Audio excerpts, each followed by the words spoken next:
Olá para você sintonizado nas ondas do Leme, chegando até você com o Passes em Passes, o podcast do Leme, Laboratório de Estudos em Mídia e Esporte.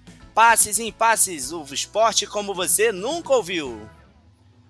Eu sou Júlio César Barcelos e esse é o episódio número 61 do Passes em Passes. Aqui falamos das alegrias e dos conflitos do esporte, trazendo sempre aquilo que você ainda não ouviu. E no episódio de hoje vamos falar sobre como aconteceu a polêmica Copa do Mundo de 1966. Não custa lembrar, você que ainda não ouviu os nossos episódios, é só acessar lá nas plataformas Apple Podcasts, Spotify, Deezer e várias outras. Não deixe de seguir o nosso podcast nessas plataformas para receber uma notificação sempre que publicarmos um novo episódio. Hoje a gente tem o imenso prazer de receber o professor de Antropologia do Instituto de Ciências e Letras da Universidade Federal de Alfenas e doutor em História Social da Cultura pela Universidade Federal de Minas, Leonardo Turci Pacheco. Tudo bem, Leonardo? Seja muito bem-vindo. Tudo bem.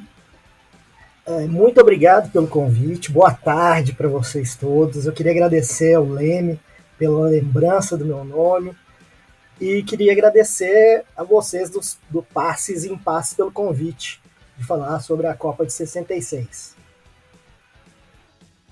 O prazer é todo nosso, Leonardo. Estão aqui com a gente também os nossos diretores Fausto Amaro, Carol Fontinelli e Leda Costa. Muito obrigado pela presença de vocês no nosso programa. Depois dessa preleção, vamos começar o jogo. Em 1966, a sede da Copa do Mundo foi a Inglaterra.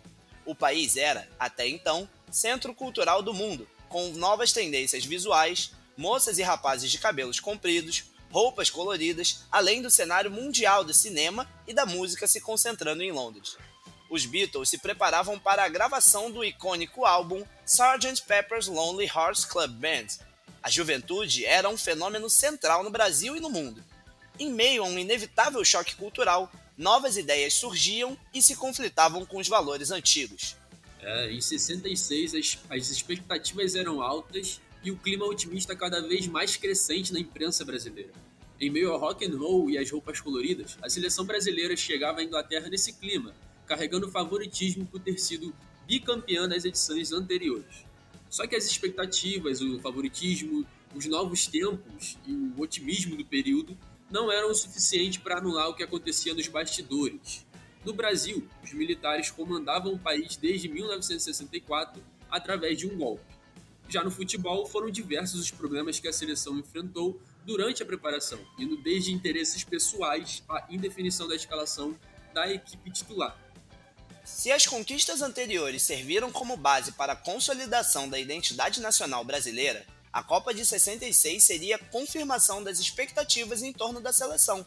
E dessa vez, o sucesso da seleção seria também o sucesso do regime militar. Ou seja, a conquista seria um ganho político relevante para a ditadura, já que poderia servir como representação de prosperidade do governo ditatorial.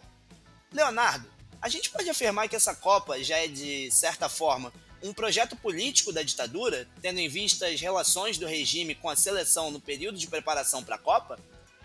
Eu não acho que seja um projeto político. Eu acho que ainda não tinham essa ideia. Acho que o projeto político realmente foi em 1970. Em 66 havia essa expectativa de um tricampeonato seguido. Eu acho que era mais um projeto pessoal do João Avelange, e não dos militares enquanto tal. Era muito recente também, se você for pensar, eram 2 anos só de golpe. Então eu acho que ainda não haveria esse projeto, um pensamento de projeto. E era uma Copa dada como ganha, né? Então eu acho que não houve uma preparação tão minuciosa, né, com a ajuda do Exército como em 70. Mas não haveria 70, né?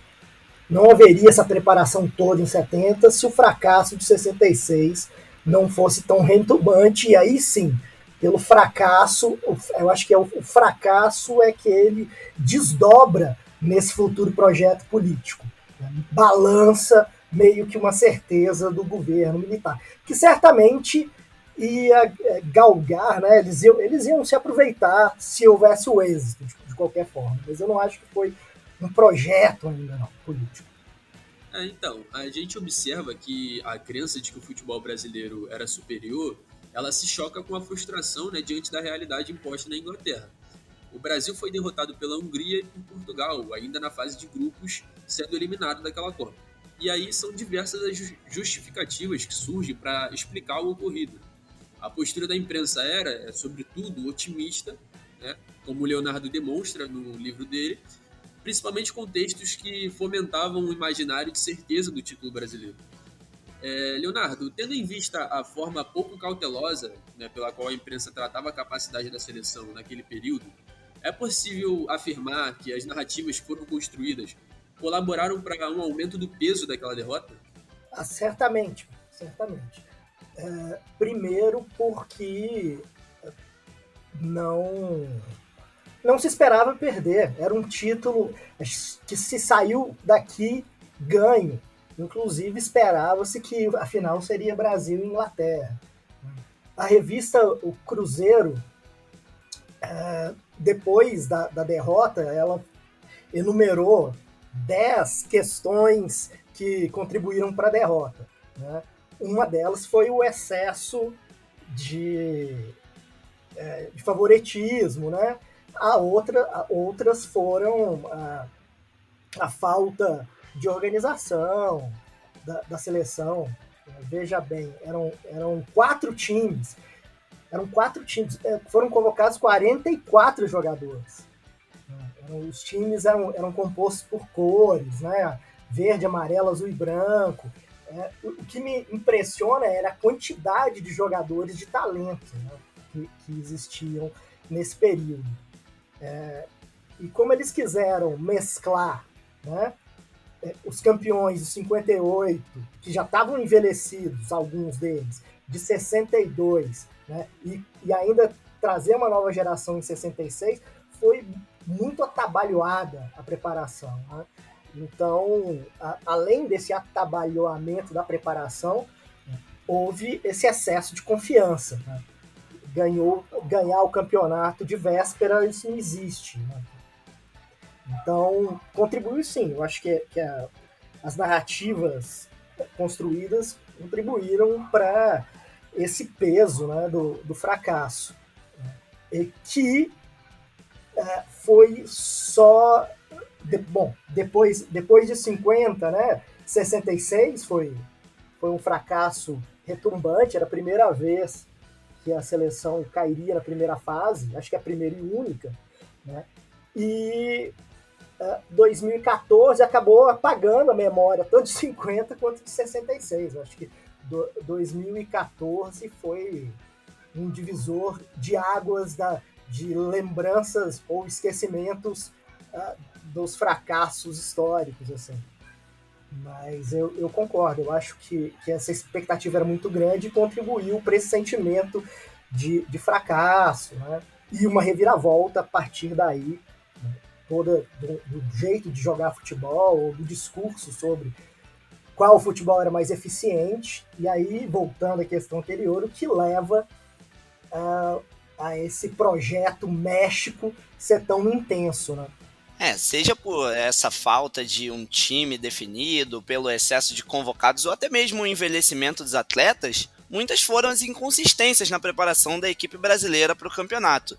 De interesses pessoais por fora das 4 linhas até a indefinição de um time base.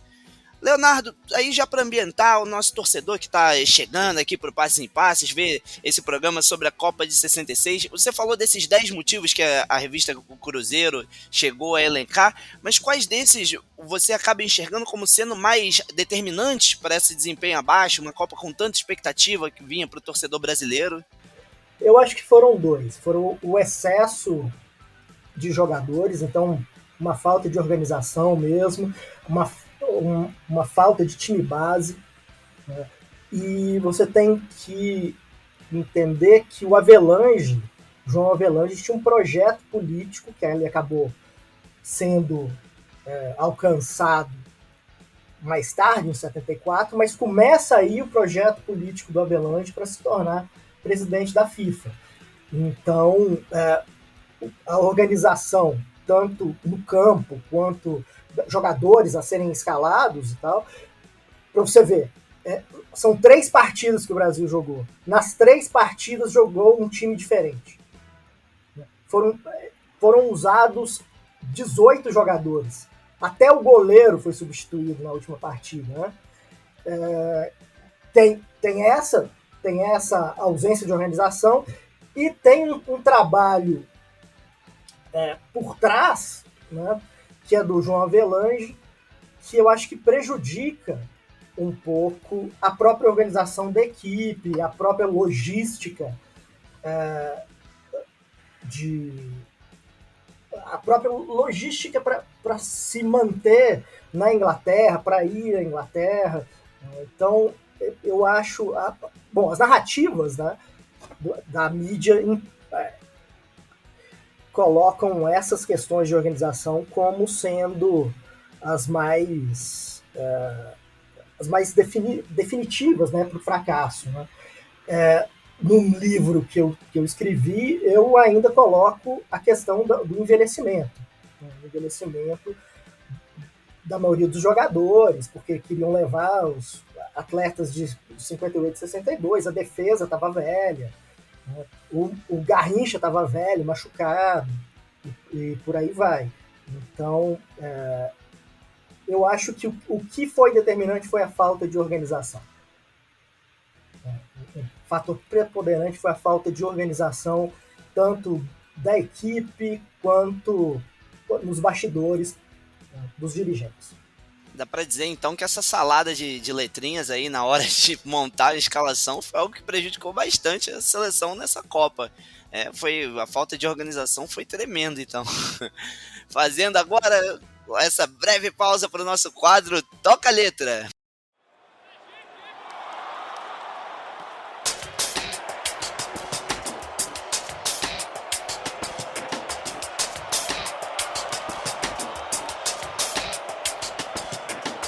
A música de hoje é Lucy in the Sky with Diamonds. A música da icônica banda Beatles, de 1967, tem uma peculiar associação com uma das drogas mais populares do período, o LSD. A banda foi acusada de fazer apologia à droga, principalmente porque as iniciais do título formavam as siglas da droga, LSD. A substância provoca também efeitos adversos, como alucinações visuais e auditivas, depressão, ansiedade e pânico. O nome que ele se dá a esse efeito é a Bad Trip.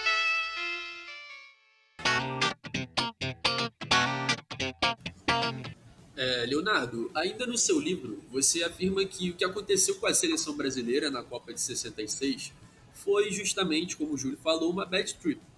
Tudo estava organizado conforme as expectativas da vitória, que acabou não se concretizando. Não só em 66, mas já nas Copas anteriores, a gente pôde observar um hábito da imprensa e da torcida. Esse hábito cada vez mais se repete quando a derrota novamente chega. A busca por culpados que fossem os responsáveis pelo fracasso. Né? Na sua opinião, por que a eleição de culpados para explicar a dor e a decepção é tão recorrente essa quando a seleção brasileira acaba tanto sendo eu derrotada? quanto a Leda, né, a gente identifica porque a partir de 1958 nós nos transformamos no país do futebol. Né? Depois de 2 títulos seguidos, né? E aí veio o fracasso de 66, depois veio 70 e por aí. Porque nós somos tidos, ou éramos pelo menos tidos e havidos, como os melhores. Então a culpa do fracasso não necessariamente recaía sobre o desempenho da seleção brasileira. Na realidade, o desempenho da outra equipe não era levado em conta, né, para você descrever os fracassos. Né? Os fracassos eram tidos sempre como algo que faltou à equipe brasileira, nunca um mérito da equipe adversária.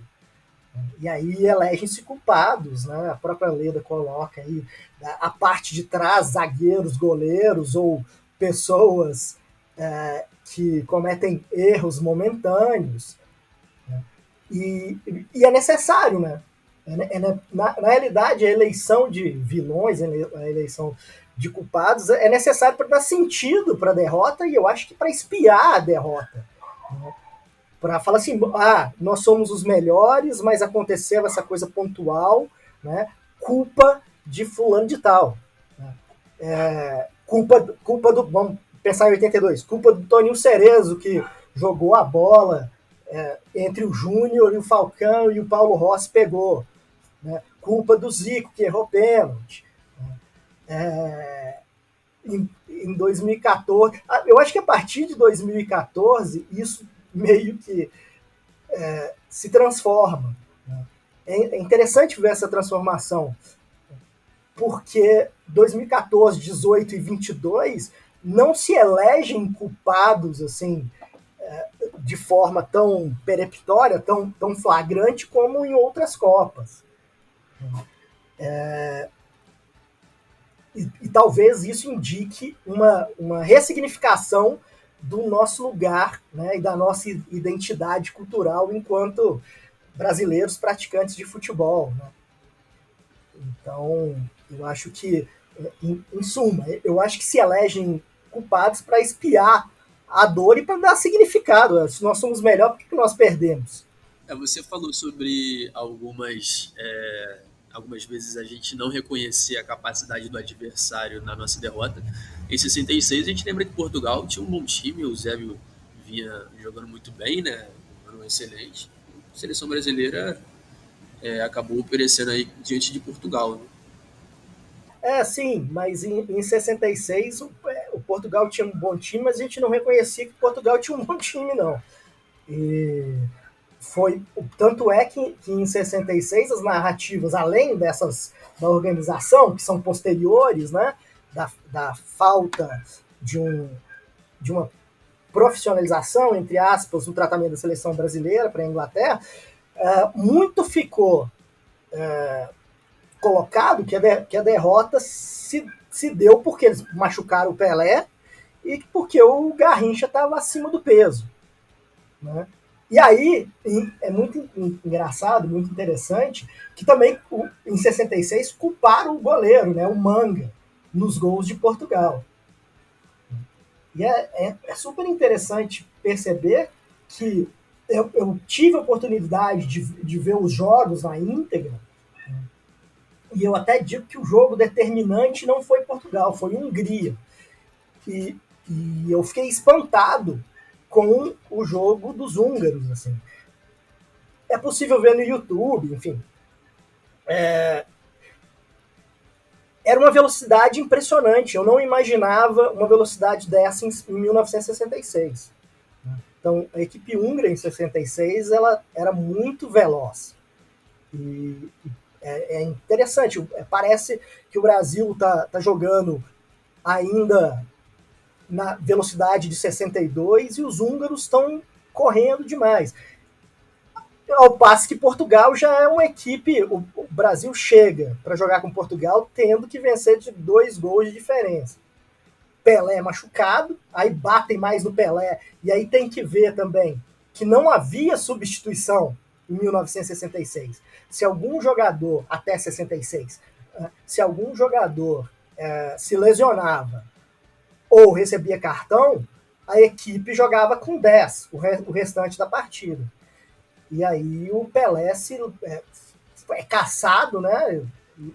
E sofre a lesão dele, já vai machucado pro jogo, e sofre a lesão, eu acho que nos 15 minutos do primeiro tempo. Aí joga o resto do jogo inteiro com um a menos. Aí Portugal vai fazendo gol. Né? E sim, aí depois, no final da Copa, né, que o Eusébio faz muitos gols, Portugal, se eu não me engano, acaba em terceiro, é que se valoriza a equipe de Portugal.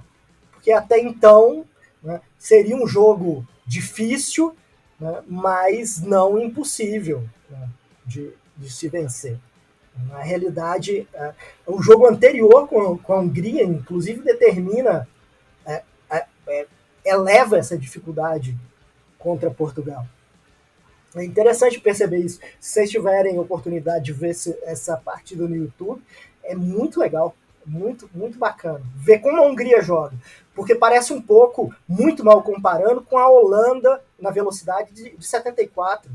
Eu fiquei impressionado. Leonardo, que bom que você falou sobre o nosso hábito recorrente até de não reconhecermos a capacidade do adversário nas vitórias e sempre atribuir a um demérito do Brasil nas determinadas situações, porque me gera uma impressão ao longo desse estudo que a gente tem feito aqui no Passe em Passe, o nosso especial, inclusive, se você ainda não ouviu, escute sobre as outras Copas do Mundo, vem muito mais coisa boa por aí. Mas, aproveitando, é uma dúvida muito pessoal minha. Talvez essa cultura vencedora que se implementou com um bicampeonato seguido tenha fortalecido uma cultura de não saber perder por parte do torcedor brasileiro? Essa é uma boa pergunta que eu não saberia responder, mas acho que a gente nunca soube perder, viu? mesmo nas derrotas mais acachapantes, a gente nunca soube perder. Perder nunca é bom. Né? E nós temos. Em se tratando de seleção brasileira,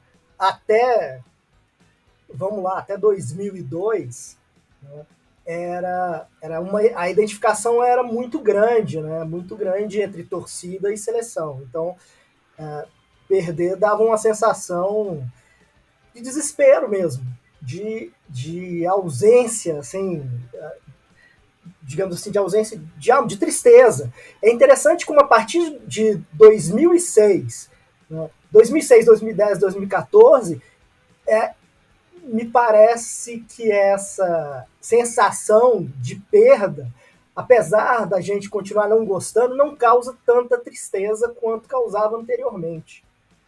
É interessante, inclusive é interessante pesquisar isso, né, os motivos dessa nossa perda da tristeza pela derrota. Eu lembro aqui de 2014, né, tudo bem, contextos diferentes, mídias sociais, que as pessoas começaram, que 2014 as pessoas começaram a fazer jocosidades, ironias, quando o jogo já estava 5-0, né? Isso para mim foi uma surpresa. Na minha experiência pessoal, eu lembro quando perdeu em 90, eu era adolescente, eu me tranquei no banheiro para chorar.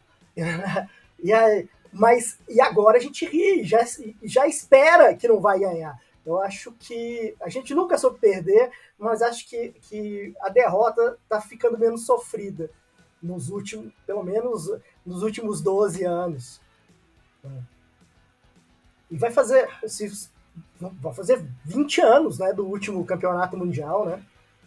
Então, tem uma geração que nunca viu o Brasil ser campeão. A minha geração era assim. Né? Eu fui ver em 94. Mas é interessante que me parece que não tem o mesmo afeto. Né? E aí, toda uma transformação, né? A gente pode falar, uma transformação do mercado e tal, que não há o mesmo afeto que havia antes. Né? Os jogadores não jogam no país, não fazem amistosos nos países, você não se identifica com um jogador do seu clube, porque ele não é convocado para a seleção. Né? Mas, por outro lado, existem uma série de torcedores que também não torcem para torcedores brasileiros que não torcem para times brasileiros, ou pelo menos conciliam isso com times ingleses, né, espanhóis e tal. Então, eu estava dando aula semana passada, e aí eu falei assim, não, eu vou fazer uma disciplina baseada nessa coisa de aprendizagem, então nós vamos tratar de esporte e tal. E aí no final da aula, um aluno chegou para mim e falou assim, se você for falar de futebol, eu vou dar muito pitaco, porque eu sei tudo do Liverpool. Aí você me essa camisa do Corinthians, não importa, eu sei tudo do Liverpool. Falei, tá bom.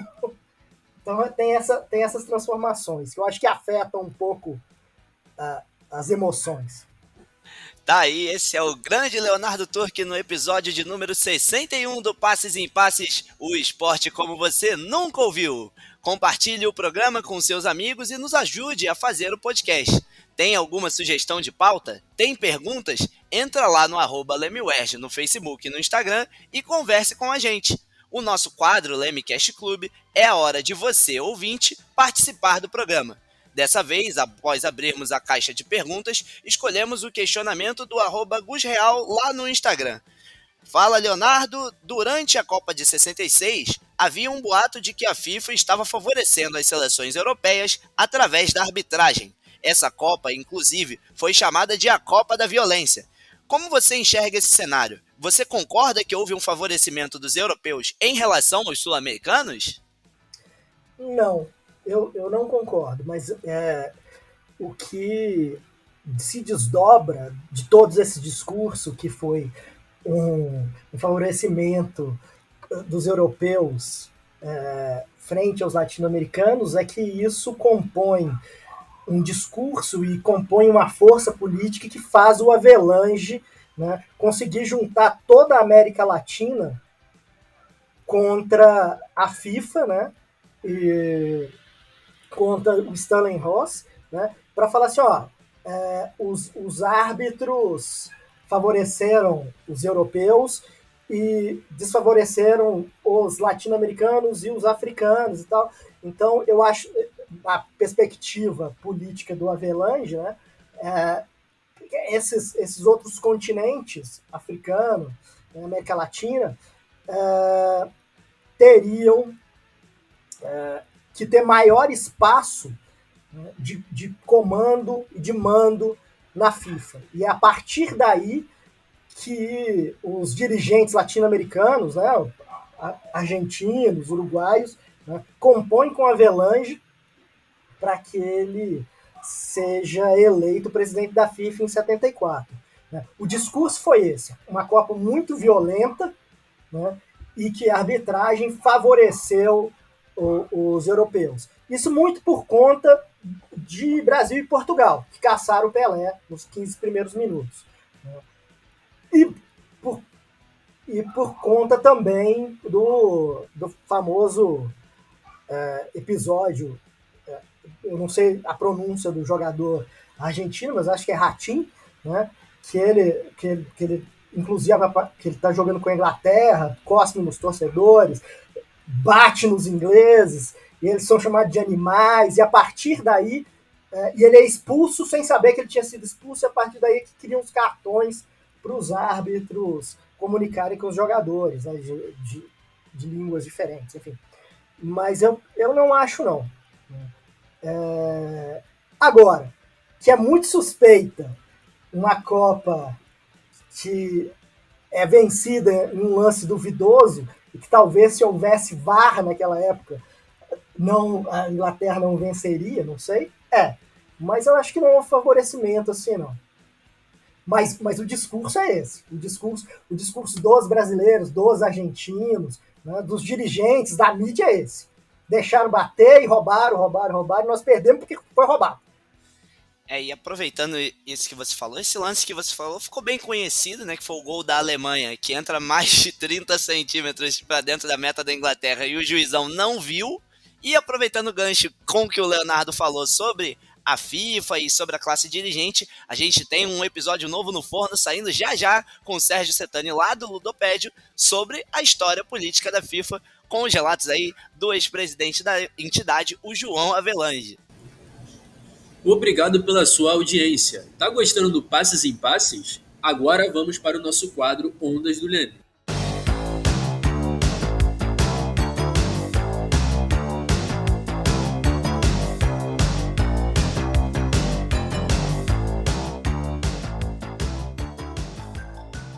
No quadro Ondas do Leme, a gente sempre faz alguma indicação de livros, séries e filmes que vão auxiliar você no aprofundamento do tema abordado neste episódio.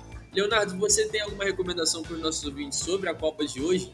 Eu tenho, mas não é especificamente da Copa de hoje. É um livro do Luiz Guilherme Dulamarque, que fala de toda essa questão da eleição do Avelange para a FIFA e como vários atores sociais, né, empresários, militares, né, contribuíram para isso, que chama a Dança das Cadeiras, a eleição de João Avelange à presidência da FIFA, 1950 a 1974, que é um estudo histórico do Luiz Guilherme Bulamarque. E o outro, né, é da Leda Maria da Costa, que os vilões do futebol, jornalismo esportivo e imaginação melodramática, que esse é interessante para entender a construção desses vilões e da vilania na derrota da seleção brasileira e outras derrotas, né? Essa necessidade de se construir um culpado, né, para explicar a derrota, né? Para dar sentido para a derrota, que eu chamei aqui, para espiar essa sensação horrível de perder. Seriam esses dois livros. Infelizmente o nosso programa já está quase no fim, mas antes a gente tem um quadro importantíssimo que é o Jogo da Vida.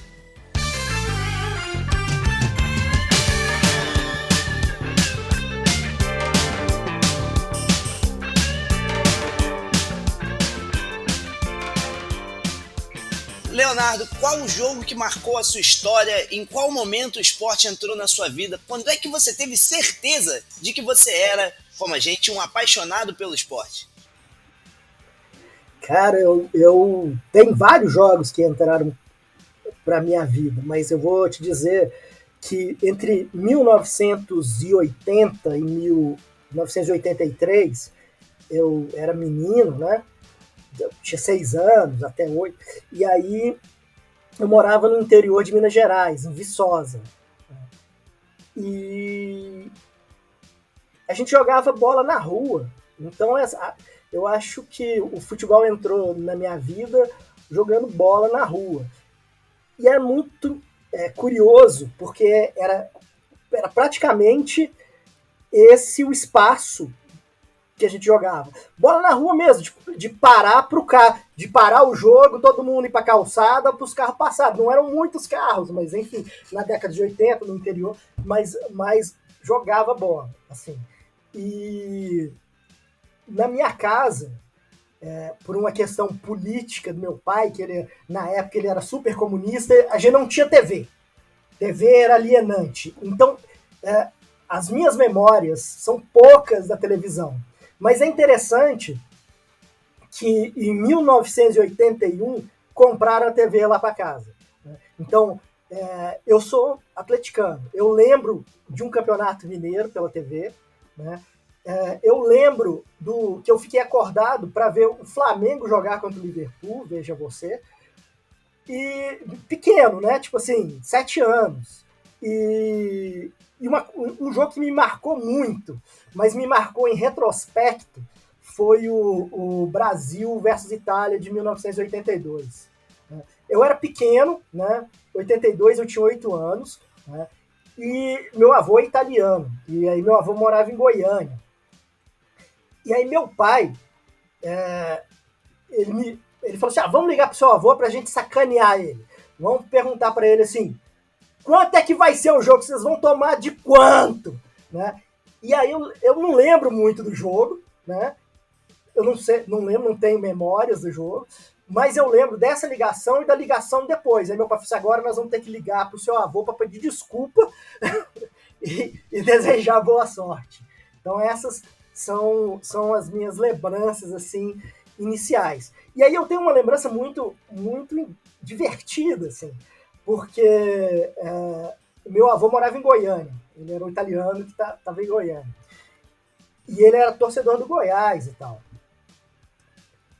Só que ele foi... Eu estava passando férias com ele em Goiânia, eu acho que era 83, assim, e ele me levou num jogo, mas ele não levou um jogo do Goiás. Meu primeiro jogo no estádio de futebol foi Vila Nova versus Atlético Goianiense.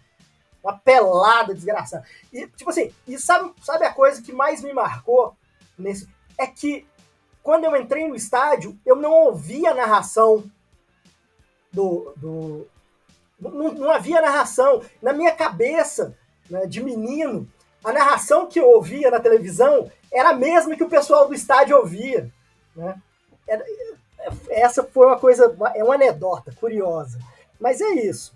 O meu futebol na rua, né? Galo ganhando tudo no estadual e essa lembrança de Copa do Mundo. São essas as minhas lembranças esportivas, assim, que me fizeram apaixonar pelo futebol e esportes em geral. Muito legal esse relato do Leonardo, mas infelizmente está na hora do final de jogo no Passes em Passes. Muito obrigado, amiga e amigo ouvinte. Compartilhe com seus amigos, envie seus comentários para o Lemecast Club, leia o nosso blog comunicaçãoesporte.com e siga as páginas do Leme nas redes sociais. É só procurar pelo @LemeWest. Passes em Passes é uma realização do Laboratório de Estudos em Mídia e Esporte e do Audiolab da UERJ, com coordenação geral de Ronaldo Elal, direção de Fausto Amaro e Felipe Mostaro, roteiro e produção de Abner Rey, Leda Costa e Carol Fontinelli. O nosso programa ainda não saiu, a gente se encontra na próxima temporada do Passes em Passes e esperamos você no nosso próximo episódio. Vem muita coisa boa por aí. Segue a gente nas redes sociais. Passes em Passes, o esporte como você nunca ouviu. E a gente agradece mais uma vez pelo Leonardo, pela participação e pelo grandioso programa. Ficou muito legal aí, agradecer ao Leonardo. Abner, tem alguma coisa mais a adicionar, meu amigo? Tenho, quero agradecer ao Léo, né, a participação espetacular, muito bom ver você, Léo. Ler o seu livro também foi ótimo, experiência, foi uma leitura ótima. Li alguns capítulos, né, extrapolei um pouco a Copa de 66, agradecer a Lida, que emprestou o livro pra gente ler. Lida, se quiser mandar um abraço aí, ó, Lida tá aqui junto com a gente. Manda um abraço para os nossos ouvintes. Abraço para o Leonardo, torço bastante para que o seu time entre no eixo, tá? Para que o Atlético volte a ganhar. Torço desde que não esteja envolvendo o Vasco. Léo, muito obrigada pela sua participação, obrigada por ter aceitado esse convite, tá? Foi um prazer te ouvir tua pesquisa, divulgar seu livro, tá? A gente está super feliz com a sua presença aqui. Beijo grande. Tá aí a participação especial da nossa diretora Leda Costa, e um hábito que eu tenho tomado aqui por livre e espontânea vontade aqui no nosso Passes em Passes é de pedir pro Leonardo deixar também as suas redes sociais, onde a galera pode encontrar para conhecer um pouco mais do seu trabalho. Você tem algum portal aí nas redes sociais, site ou alguma coisa atualmente, Leonardo? Tem o meu Instagram, que é Leonardo Turque. Tá lá, mas no Instagram eu posto capas de discos que eu estou ouvindo, que eu sou colecionador, eu coleciono disco de rock, de metal, então todo sexta e sábado eu posto lá o que eu tô ouvindo. Então, para você que quer uma boa dica musical, segue lá no Instagram, no @Leonardo Turque. O Passes em Passes fica por aqui e a gente se encontra já nas nossas próximas edições. Passes em Passes, o esporte como você nunca ouviu.